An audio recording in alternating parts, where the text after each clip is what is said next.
All right, Shalom. First and foremost, giving all praise, glory, and honor that's due to Yahweh, Bahashem, Yahweh Shai, Bahashem, Rachak Wadash, and double honor to the elders and apostles in Great Millstone who rule well. Peace and blessings to the 144,000 and the hopeful elect. Shalom, Barakathum.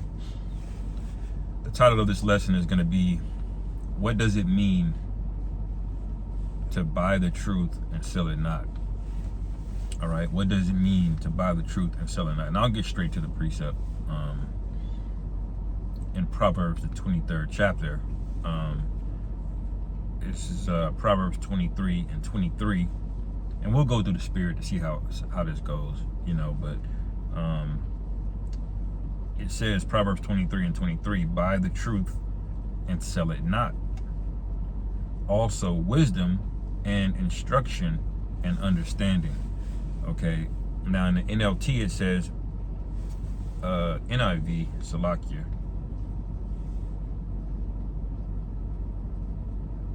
NLT,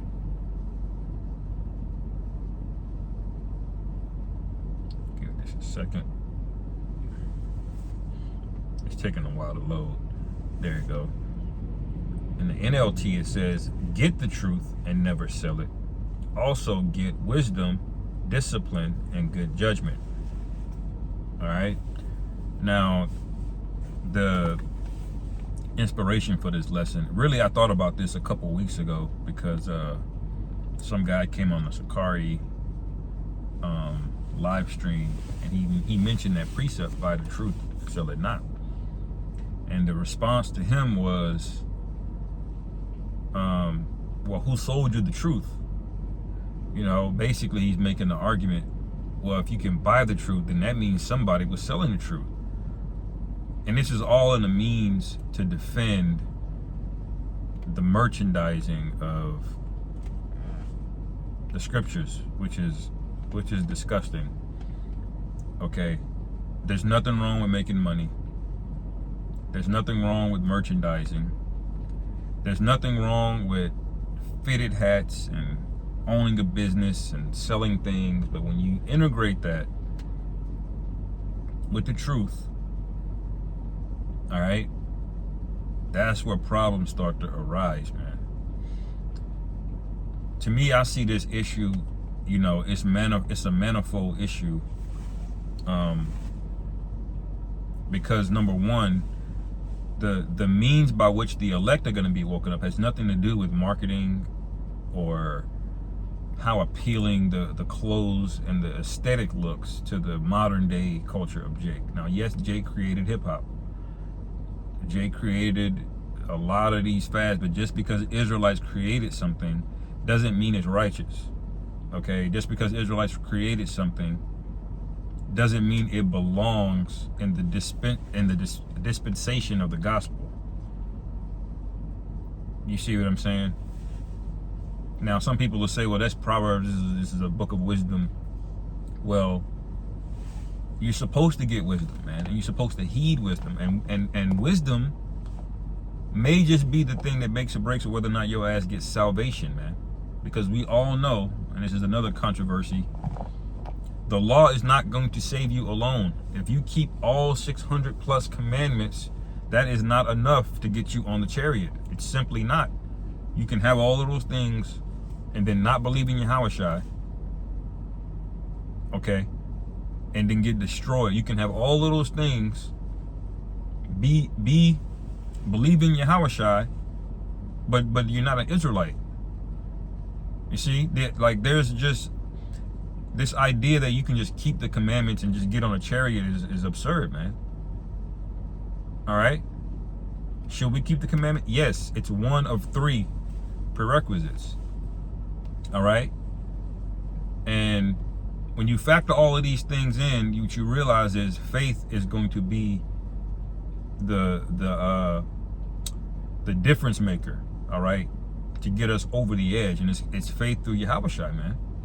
Okay, so wisdom is a part of that. It takes wisdom to understand that, number one.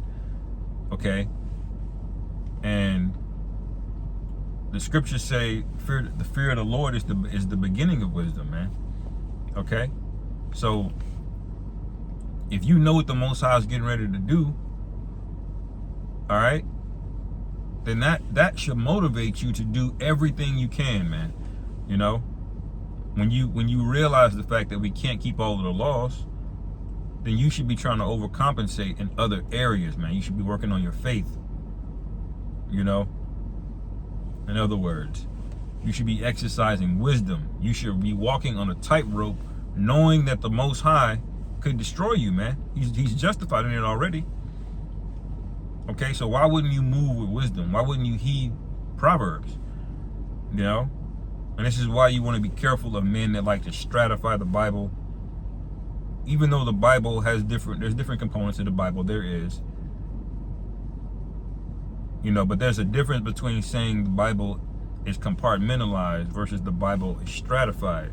Stratified meaning it's separated, not left to right across, but it's separated top to bottom. Okay? Meaning there's levels and hierarchies to the Bible. Okay? And that is a completely off way to look at the thing when the Bible clearly says, and Yahushua says, that he comes in the volume of the book. So it's even though there may be some parts that are more pertinent than others at particular times, the whole thing is necessary. So it's silly to stratify the Bible to begin with, man. Okay, and this is why these philosophies come out.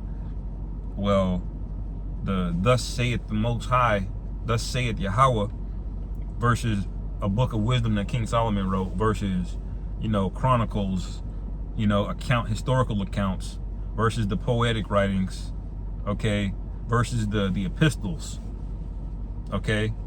Because if you start stratifying the Bible, well, what's going to happen? You're going to come into a scenario where there's going to be a conflict. You see?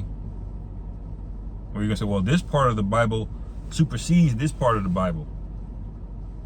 When really the whole thing is connected, man. That's why there's a deeper wisdom. That's why you can't just read the scriptures and get it. You can't just read the law and be an expert on how to move, man. Yahushua had to come in, show the Pharisees and these various sects of Israelites who were very well versed in the law, by the way. He had to show them because they were just reading black and white, not getting the meaning behind things, not understanding there's a holistic effort that we're making, okay? And that effort is to live. And so all these things, all of these problems come out of it, man. Okay? And this is why, you know, people can disregard things in the book of like Proverbs, man. Okay? You can really boil it all the way down, it says, and say, if the Most High, if Yahweh himself, thus saith Yahweh, didn't say you can't sell merchandise in the truth, then you can do it. Well, that's not true. All right? The Most High gets the information out how he sees fit. He doesn't have to say, thus saith me, through a prophet. You know? The Most High could have a random stranger tell you something, man. He had the heathen convey a message to King Josiah. You see? He can have an animal speak to you, man. So this idea that you hard locked in what thus saith Yahweh and nothing else, that is completely off, man. It's not spiritual. Okay? Yeah, we understand the importance of scriptures. We understand relevance, you know, but ultimately these individuals that are merchandising the truth, well, what's the conclusion of the whole matter? Well, the Most High is just going to destroy them. There's an example of this, as a matter of fact. I'll go to it. And I wasn't going to go too long on here. I plan on getting all of these precepts, but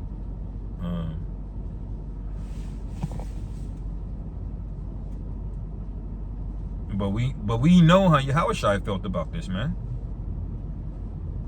You know?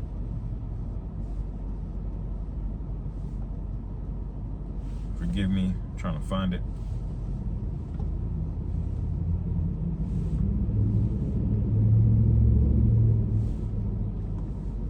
Because what did Yahushua do when he saw these wicked Israelites setting up shop?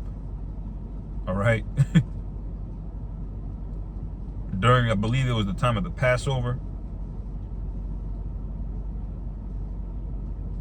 Yeah, let's see.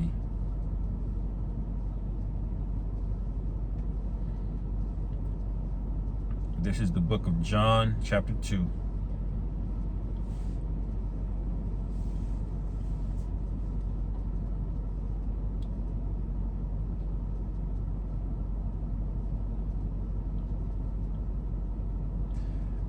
John chapter 2, starting in verse 13. And the Israelites, it says Jews, but the Israelites' Passover was at hand, and Yahushua went into Jerusalem and found in the temple those that sold oxen and sheep and doves and the changers of money sitting. Okay, so you had men that had legitimate businesses that were selling. Okay, and why were they selling during the time of the Passover? Because many Jakes would come from out of town. Remember, we were scattered. We were from Greece. We were from various parts of Rome and, you know, different colonies. Okay, because we were scattered. All right, and but a lot of us still knew who we were, and we would come back home for Jerusalem. So Jerusalem during the time of the Passover was packed. Okay, on top of the Jakes that lived there already. All right, and so what would happen? They would you don't really travel with a whole oxen with you, you know, coming out of out of Thessalonica, you know, but you may bring some money with you. You may bring some gold to buy one in Jerusalem when you get there.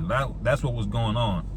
People would come in, all right, and then they would buy the animals for their sacrifice, you know, when they came in town. And so we're gonna read to see how this was exploited and taken advantage of. Okay, it says in verse 15, and when he had made a scourge of small cords, he drove them all out of the temple, and the sheep and the oxen, and poured out the changers' money, and overthrew the tables. All right, and he said unto them that sold doves, take these things hence, and make not my father's house an house of merchandise. You see that? Because the Passover is not a light event. It's not a bag. It's not a it's not getting a bag, man. Okay? Now you can parse this out and say, is it wicked to buy a sheep or a lamb or an oxen for Passover? No, it's not. But what was happening? They were in the temple cutting up money, and you know Jake, he's skimming money off the top. He's charging money, and before you know it, it's the whole spirit of the Passover is gone. It's supposed to be this somber event where we remember the Lord had us coming out of a dark time, and he was delivering us out of that dark time, and we were eating in haste. That whole spirit is vanished when you got a bunch of niggas up there trying to sell something, man. You see, this is why you can't mix and mingle it. And how do you think the Lord feels about all of this, man? That's the real question. You ain't got to worry about us. You can say whatever you want. If you piss the Lord off, you gonna get fucked up, man. All right. It says, and he said unto them that sold doves, take these things hence, and make not my father's house an house of merchandise. And his disciples remembered that it was written, the zeal of thine house hath eaten me up. All right. And that's basically the main point on that.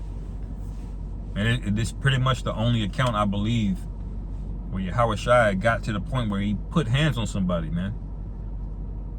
Okay? And we haven't even gotten to the point where individuals who've been doing this for years, by the way, selling tickets to the Passover, tickets. What the fuck is a ticket, man? You're selling a ticket instead of vetting whether or not the man is worthy enough to partake? What the fuck is wrong with y'all, man?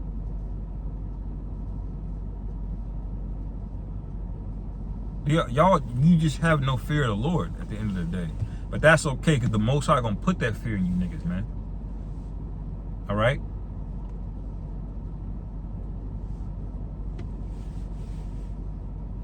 Just remember these things, all right?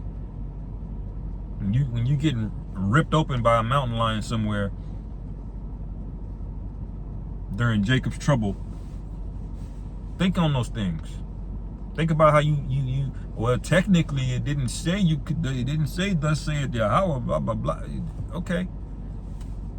Think on those things about how you had the opportunity to employ wisdom and you forsook wisdom to get a bag. Because let's be honest, that's really at the core of a lot of these Israelite groups. It's money, man. It's money, it's views. A lot of Jakes are in this thing because they had low self-esteem, and now they want to stick it to the white man. That's why you got Israelite camps having Edomites kiss their boots. It's like, man, you're in this thing for the wrong thing. We don't need to prove a point to these people, man. The Most High is getting ready to do it. Hey, when we get on those chariots, that's Wisdom of Solomon 5. People already gonna be like, oh shit, just on the deliverance. Why are you trying to prove something to some individuals on this side according to their glory? And that's the other part.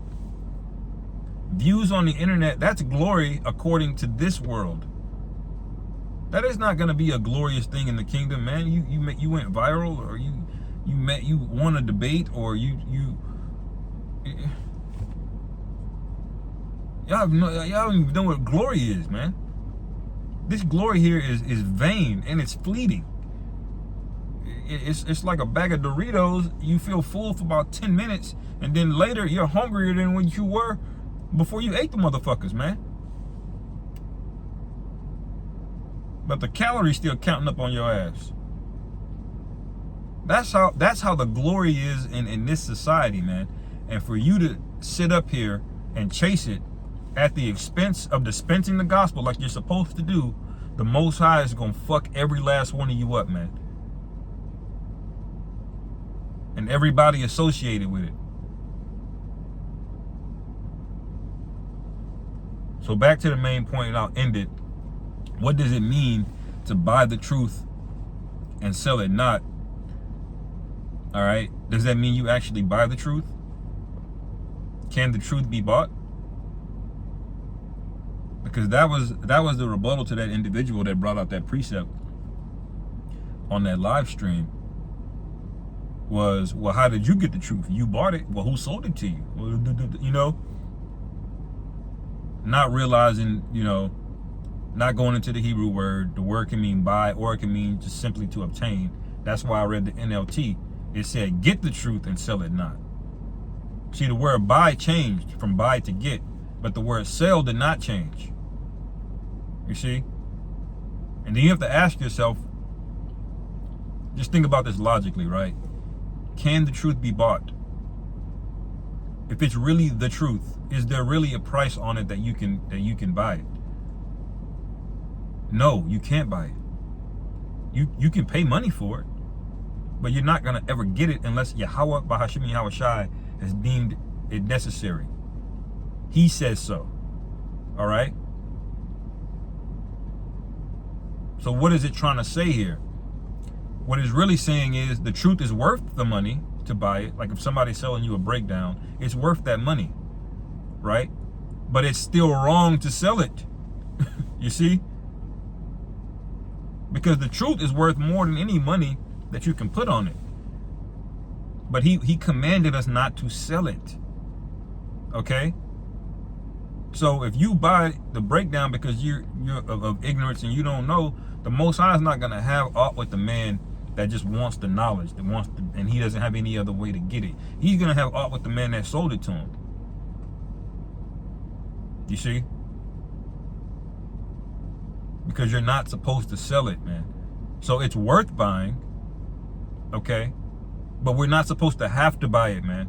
Putting things up on behind paywalls is absurd.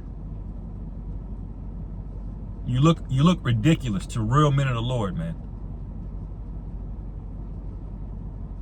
Now, to the world, you look like smart businessmen. But you got to realize the Lord is really going to fuck the vast majority of these people up. The idea that you're trying to prove something to them is stupid, man. Y'all need to come out of these camps steering you down these directions, man. I'm going to just say it like that. If you get it, you get it. If you don't, the hell with you. I don't give a fuck. I got to hope, I'm going to make it. But the warning has went out. I did do that. The men of Great Millstone have been warning you very diligently, by the way.